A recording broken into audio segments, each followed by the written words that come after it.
ಇದು ಈ ಹಳ್ಳಕ್ಕೆ ಅಟ್ಯಾಚ್ ಆಗಿರುವಂಥ ಜಾಗ ಮೈಸೂರು ಮೇನ್ ರೋಡಿಂದ 1.25 ಕಿಲೋಮೀಟ್ರ್ 1.5 ಕಿಲೋಮೀಟ್ರ್ ಆಗುತ್ತಾ ಈ ಲ್ಯಾಂಡ್ಗೆ.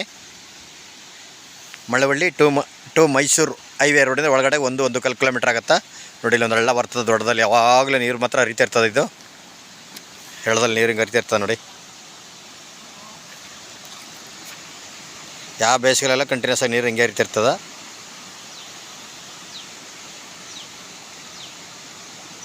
ಈ ಹಳ್ಳಕ್ಕೆ ಅಟ್ಯಾಚ್ ಆಗಿರುವಂಥ ಜಾಗ 2.5 ಎಕರೆ ಬರ್ಬೋದು. 2 ಎಕರೆ ಬರ್ತಾ 2.5 ಎಕರೆ ಬರ್ತಾ ಗೊತ್ತಿಲ್ಲ, ಕೇಳಿಲ್ಲ. ಇದೇ ಜಾಗ ನೋಡಿ, ಈ ರಸ್ತೆಗೆ ಬಂದಿರುವಂಥ ಜಾಗ. ಸುತ್ತ ರೋಡೆ ಜಮೀನ್ಗೆ 2 ಕಡೆ ರಸ್ತೆ, 1 ಕಡೆ ಹಳ್ಳ. ಜಾಗ ತೋರಿಸ್ತೀನಿ ನೋಡಿ, ಇದೇ ಜಾಗ 2 ಎಕರೆ 2 ಎಕರೆ ಬರ್ಬೋದು ಜನರಲ್ಲು. ಇದರಲ್ಲಿ ಒಂದು 5-6 ತೆಂಗಿನ ಮರನೂ ಐತೆ, ಒಂದಷ್ಟು ಟೀಕ್ ಮರನೂ ಇದೆ. ಜಾಗ ಅಂತೂ ಸೂಪರಾಗಿದೆ, ಬಾಕ್ಸಾಗಿ ಸ್ಕ್ವೇರ್ ಆಗಿದೆ. ಇದು ತೋಟ ಬೇಕಾದ್ರೂ ಮಾಡ್ಬೋದು, ಏನು ಬೇಕಾದ್ರೂ ಮಾಡ್ಬೋದು. ಇಲ್ಲಿ ಮೈಸೂರು ಮೇನ್ ರೋಡಿಗೆ ಹತ್ತಿರ ಆಗಿರುವಂಥ ಜಾಗ. 2 ಚಿಲ್ಲರೆ ಲೋಕಲ್ ಪಾರ್ಟಿ ಊರಿನವ್ರದ್ದು ಜಾಗ. ಬಾಕ್ಸಾಗಿ ಸ್ಕ್ವೇರ್ ಆಗೈತೆ ನೋಡಿ. ಇಲ್ಲಿ ಒಂದು 10 ತೆಂಗಿನ ಮರ ಬರ್ತಾವೆ, ಒಂದು 7-8 ಟೀಕ್ ಮರ ಬರ್ತದೆ. ಇಲ್ಲಿ 2 ಕಡೆ ರಸ್ತೆ ಜಮೀನ್ಗೆ ಬಾಕ್ಸಾಗಿ ಸ್ಕ್ವೇರ್ ಆಗೈತೆ. ಕಾಣ್ತಾ ಇದ್ದಲ್ಲ, ಇದೇ ರಸ್ತೆ ಮೆಟ್ಲಿಂಗ್ ರಸ್ತೆ ಆಗಿದೆ. ಇದು ನಾಳೆ ದಿವಸದಲ್ಲಿ ತಾರ್ ರೋಡ್ ಆಗುತ್ತೆ. ಇದು